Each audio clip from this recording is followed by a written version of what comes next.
अस्सलाम वालेकुम दोस्तों, मैं तारक शाह और आप देख रहे हैं जुनून पाकिस्तान। उम्मीद है आप सब खैरियत से होंगे और दुआ है अल्लाह ताला हम सबको अपनी हिफ्ज़ मान में रखे। दोस्तों, पीटीआई का झंडा लगाने पर पाबंदी, पीटीआई की जलसे पे पाबंदी, पीटीआई के रैलियों पर पाबंदी, पीटीआई पर मीडिया पर पाबंदी, पीटीआई के सारी लीडरशिप जेलों में, बाकी अंडरग्राउंड, चेयरमैन जेल में सजा काट रहा है और इलेक्शन कमीशन इनका, निगरान हुकूमत इनकी, वहाँ का जो एमएनए है वो लोटा नूर आलम, वो इनका, वो पब्लिक अकाउंट्स कमेटी का चेयरमैन, जो इसका पीडीएम का चेयरमैन है मौलाना फजल रहमान, उसका भी एक लिहाज से हल्का है, उसका बेटा एमएनए, उसका बेटा वजीर, और उसके बावजूद जो अवाम है ना वो इनकी नहीं है। कानूनी तौर पे इन्होंने इमरान खान साहब को माइनस करवा लिया, लेकिन अवाम में माइनस नहीं किया और अवाम ने तो ज़रब दे दी। आज अवाम ने इनको आज मल्टीप्लाई करके दिखाया है। तहसील मतेरा जो कि नूर आलम का हल्का है, उसमें आज तहसील चेयरमैन का जो इलेक्शन हुआ, अवाम ने भरपूर रद्द-ए-अमल दिया इनको। इनकी पूरी मशीनरी इनके होने के बावजूद, पूरी धांधली करने के बावजूद जना पूरी पीडीएम का वोट उतना नहीं है जितना एक आम वर्कर ने वहां से वोट हासिल कर लिया। और उसके साथ ही हवेलियां में जो इलेक्शन हुआ वो नून लीग का गढ़ भी समझा जाता था, नून लीग का अपना जाती हल्का भी है, उनके एक बड़े लीडर का हल्का है, मुझे अभी तक उसका नाम नहीं पता। अच्छा, उसमें दो ही इस वक्त जो उम्मीदवार सामने आ रहे हैं, एक जो पीटीआई का वो एक्चुअल जीत चुका है, लेकिन जो आपको पता है कि आरओ को मिला के सब वो अभी तक रिजल्ट नहीं मिल रहा, लेकिन जो जो जिताना चाहते हैं आज़ाद उम्मीदवार वो भी पीटीआई का ही है। टिकट उसको मिले अगला या फिर इसको मिले, क्योंकि ये दोनों थे, एक को टिकट मिला तो दूसरा, ये हमारी बड़ी बदकिस्मती है कि ये जो है ना इस तरह नहीं करना चाहिए, आपको एक नज़रिए के साथ खड़ा होना चाहिए। लेकिन उसने अपना आज़ाद हल्के पे वो आज़ाद हैसियत से इलेक्शन लड़ा तो वो जीते या पीटीआई जीते, वोट पीटीआई का ही है। अच्छा जनाब, कल जब इमरान खान साहब को गिरफ्तार किया गया था तो लाहौर पुलिस ने, जो कि पंजाब पुलिस है, उन्होंने अपना एक एलामिया जारी किया था कि इमरान खान साहब को बड़े पीसफुली गिरफ्तार किया गया, कोई उसमें उनको धक्कम पेल नहीं हुई, कोई उनके साथ ज्यादती नहीं हुई। लेकिन पीटीआई ने इस चीज़ पे जो है ना अपना एक एहतजाज रिकॉर्ड कराया था कि इमरान खान साहब को धक्के मारे गए, उनको गालियां दी गई, उनके मुंह पे काला कपड़ा डाला गया। तो ये कल से पीटीआई क्लेम कर रही थी और इसमें बड़ा शदीद रंज भी था, गुस्सा भी था पब्लिक में कि एक बंदा खुद अपनी गिरफ्तारी देना चाह रहा है और आप उसको पीसफुली गिरफ्तार करें। अच्छा, आज पंजाब पुलिस जो क्या कहती है, डीआईजी साहब जो क्या कहते हैं, आईजी पुलिस क्या कहते हैं कि वहां पे जब हम गिरफ्तारी करने गए तो हमें हमारे ऊपर असला ताना गया, हमको धक्के दिए गए और उनके ऊपर जो है ना वो तशद्दुद करने की कोशिश की, शदीद धमकियां दी गई। और इस चीज़ का पर्चा जो है ना आज एक और इमरान खान साहब के ऊपर एफआईआर दर्ज कर दी गई है। थाना रेस कोर्स के जो एसएचओ है उनकी मदईयत में पीटीआई के चेयरमैन पर एक एफआईआर दोबारा दर्ज हो गई है, जबकि वो जेल में है। तो कल पुलिस क्या कह रही थी और आज पुलिस क्या कह रही है, ये चीज़ आप देख लें। और इसी बिना पर ना अगर हमारे कोई ऊपर जुडिशरी में कोई तगड़ा जज बैठा हो तो वो इस चीज़ को कल उनके एलामिये पे और आज की एफआईआर पे जो है ना वो पूरी की पूरी पंजाब पुलिस के जितने भी जो करता धरता है ना उन सबको जो है वो इस चीज़ पे नाहल कर सकती है कि झूठा एक बयानिया बनाने पे और झूठा एक पर्चा करने पे। लेकिन हमारा निज़ाम है वो चलता है, चल रहा है इस तरह, जिनको ज़रूरत होती है, जिनको फेवर चाहिए होती है उनको देता है वो निज़ाम। अच्छा जी, इमरान खान साहब गिरफ्तार हो गए। सब लोगों का एक बड़ा खदशा था कि जी इमरान खान साहब पार्टी किसको दे के जाएंगे, चेयरमैन की हैसियत से कौन पार्टी को लीड करेगा, और सारे बहुत से चहमगोइयाँ भी चल रही थी कि जी शाह महमूद कुरैशी ने पार्टी हथियार ली। हमारे एक नून लीग के दोस्त हैं अदनान साहब, वो इस वक्त जो है ना उन्होंने कल से पता नहीं कहाँ से पोस्टें लेके शेयर कर दी कि शाह महमूद कुरैशी जो है ना वो चेयरमैन, एक्टिंग चेयरमैन बन गए। और ये तो सब चीज़ें आज उसके हवाले से जो है ना एक बड़ी डिटेल से हमने एक इंफॉर्मेशन ली है और उसमें ये है कि इमरान खान साहब ने किसी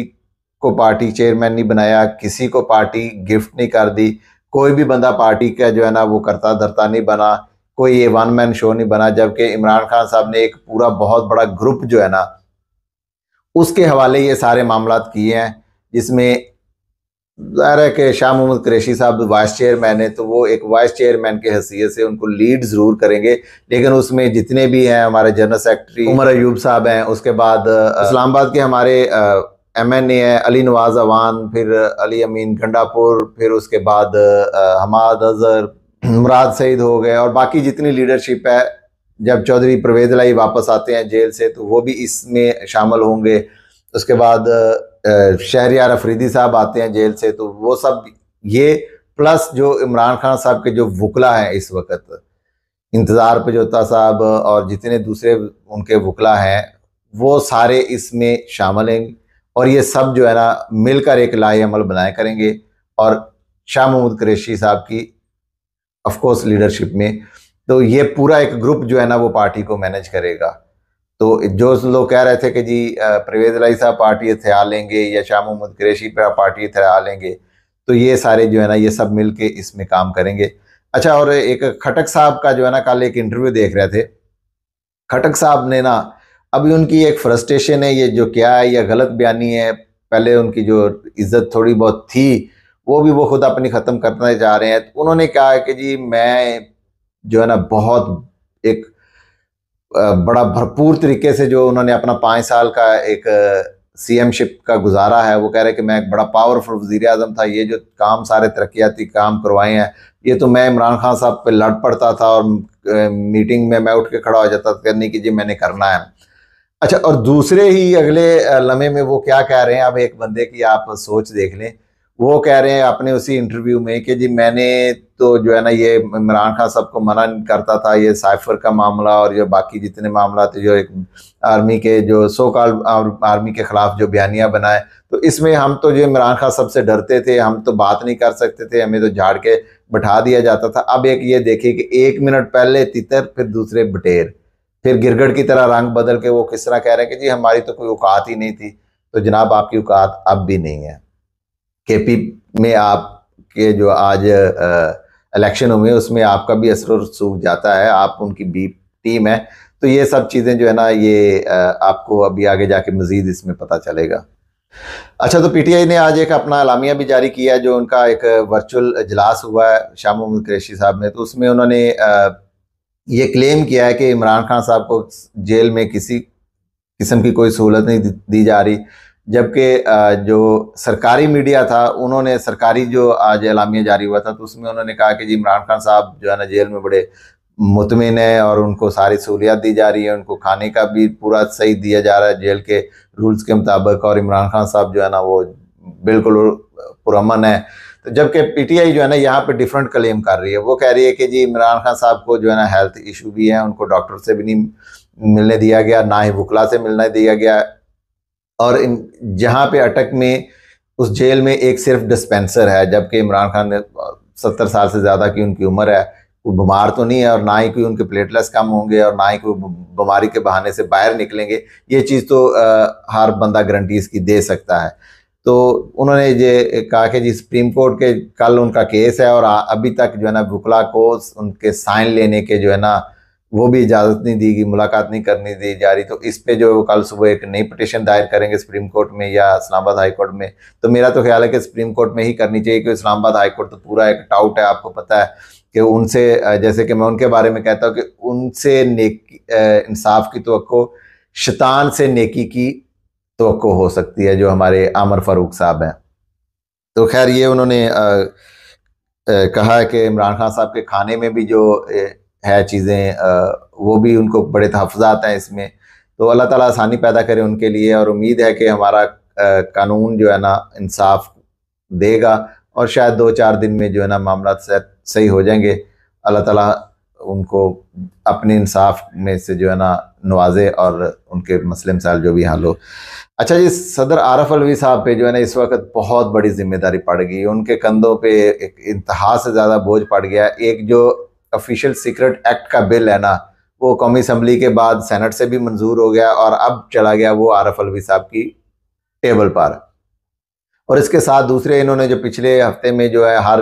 1 मिनट में एक कानून पास होता रहा था बगैर बहस के, तो वो सारे अब अल्टीमेटली जाने तो सदर आरफ अलवी साहब के पास हैं। अब वो देखते हैं कि इसमें क्या करते हैं, वो इनको पास करते हैं। आरफ अलवी साहब के अपने जो कंधे हैं वो इस चीज़ का बोझ बर्दाश्त कर सकते हैं इस वक्त के वो उनको रिजेक्ट करके वापस भेज दें, क्योंकि असम्बली की मुद्दत तो ख़त्म हो रही है। अब उतनी देर वो अपने पास रखते हैं, बिल को तकरीबन 3 हफ्ते तक रख सकते हैं। तो वो असम्बली को वापस भेजेंगे तो असम्बली उस वक्त डिसॉल्व हो चुकी होगी। तो अब ये चीज़ है ना, डिपेंड करता है। अभी आज देखते हैं कि सदर आरिफ अलवी साहब जो है ना इस चीज़ का बोझ उठा सकते हैं। ख़ासकर ये जो हमारे कानून में जो है एक बड़ी गंदी शिक डाली जा रही है ऑफिशियल सीक्रेट एक्ट की, जो कि एक टोटली जो है ना अवाम मुखालफ एक कानून आ रहा है, तो वो इस पे क्या अमल करते हैं ये अब देखते हैं। अच्छा जी, एक इमरान खान साहब के जो कल सुप्रीम कोर्ट में मुकदमा चैलेंज होना है ना, उसमें जो 2-3 बड़े अहम नुकात हैं ना वो आज आपको बताते हैं। एक तो जो हुमायूं दिलावर साहब हैं, उन्होंने जो अपने फैसले में लिखा, जो उनको फैसला मिला और उन्होंने पढ़ के सुनाया, उसमें था कि वो आईजी इस्लामाबाद को हदायत की थी कि वो अरेस्ट करें। उसके बाद फिर उनको अडयाला जेल में रखने का था। ठीक है, तो इसकी दोनों चीज़ें जो है ना बरक्स हुई हैं, क्योंकि आईजी इस्लामाबाद ने अरेस्ट नहीं किया, उनको पंजाब पुलिस ने अरेस्ट किया। और वो किस बेस पे उन्होंने अरेस्ट किया है, फैसला उन तक कैसे तहरीरी इतनी जल्दी पहुंचा कि उन्होंने 10 मिनट के अंदर अंदर जो है ना वो अरेस्ट कर लिया। और दूसरा, ये एक बड़ी कानूनी अहम शिक है, बिल्कुल छोटी लग रही है हमें, लेकिन इस पर जो है ना बहुत बड़ा काम हो सकता है। ठीक है, चाहे इमरान खान साहब को कुछ 2 घंटे के लिए रिहाई मिल सकती है, क्योंकि वो उनको अल्टीमेटली उन्होंने अरेस्ट करना है। अच्छा, उसके बाद फिर दूसरा ये है कि उनको अडयाला जेल में रखना था जज के हुक्म के मुताबिक, तो किसने जो है ना ये सारा चेंज किया और उनको अटक जेल में लेके गए, ये चीज़ बड़ी अहम है। अच्छा, उसके बाद हमारी एक जो हुमायूं दिलावर साहब हैं, जो एक बड़े महान जज हैं, उन्होंने ना फैसला देते हुए फ़ौरन जो है ना वो भागने की और वो लंदन भागे इस वक्त। और हमारे जितने भी वहाँ पे ओवरसीज़ हैं वो उनको ढूंढ रहे हैं और वो शायद उनको मिल भी जाएंगे। अच्छा, अब कहा यह जा रहा है कि वो एक वहाँ की लॉ की जो बहुत बड़ी यूनिवर्सिटी है, तो उसमें जो है ना वो लॉ का कोर्स करने जा रहे हैं। अब लॉ के कोर्स से पहले तो उनको एक मुबारकबाद कि उन्होंने दुनिया में एक इतना बड़ा रिकॉर्ड बना लिया ना, वो रिकॉर्ड अभी तक कोई और नहीं बना सकता। मैं थोड़ी सी उस पर सर्च करके आया हूँ, थोड़ी सी डिटेल मैंने आपको शेयर करनी है, तो वो आप देखें, आपको बड़ा मज़ा आएगा। अच्छा जनाब, एक आप जितने भी हैं इस वक्त, हर बंदा अगर कोई कंप्यूटर या लैपटॉप पे टाइपिंग करता है, नहीं तो मोबाइल फ़ोन पे, तो ऑलमोस्ट पाकिस्तानी बल्कि दुनिया में हर बंदा ही इस वक्त टाइपिंग कर रहा है। तो जो एक नॉर्मल बंदे की स्पीड है ना, जो मेरे जैसे एक बंदे की 40 से 45 वर्ड जो है ना हम पर मिनट टाइप करते हैं, और कोई बहुत अच्छा होगा तो वो तकरीबन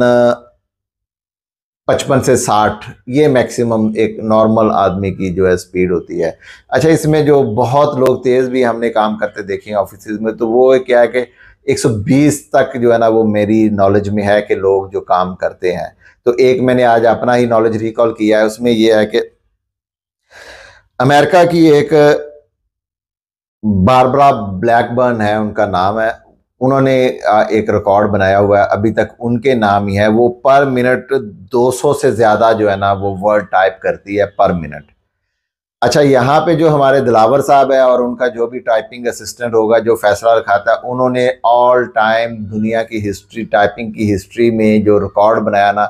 300 से ज़ायद पर मिनट उन्होंने ये लफ्ज़ टाइप किए हैं। और टाइप करने के बाद उन्होंने पढ़ के सुना दिए, मेरी तरफ से लानत कबूल करो। क्योंकि इस तरह की चीज़ जो है ना, ये इतना बड़ा जो आप ब्लंडर करके गए हो, ये अवाम को तो पता ही है, सो कॉल्ड जो हमारे अदारे हैं वो किस तरह काम करते हैं। तो ये चीज़ें जो है ना सामने आ रही हैं आहिस्ता आहिस्ता। अब आपको वहाँ के जो लोग हैं लंदन वाले, वो या तो आप छुप के बैठे रहेंगे, तो या फिर आप नवाज शरीफ की तरह जलील होंगे सड़कों पे, तो या फिर आप वापस आ जाएंगे, क्योंकि वहाँ रहने तो आपको दिया नहीं जाएगा। पाकिस्तान जिंदाबाद।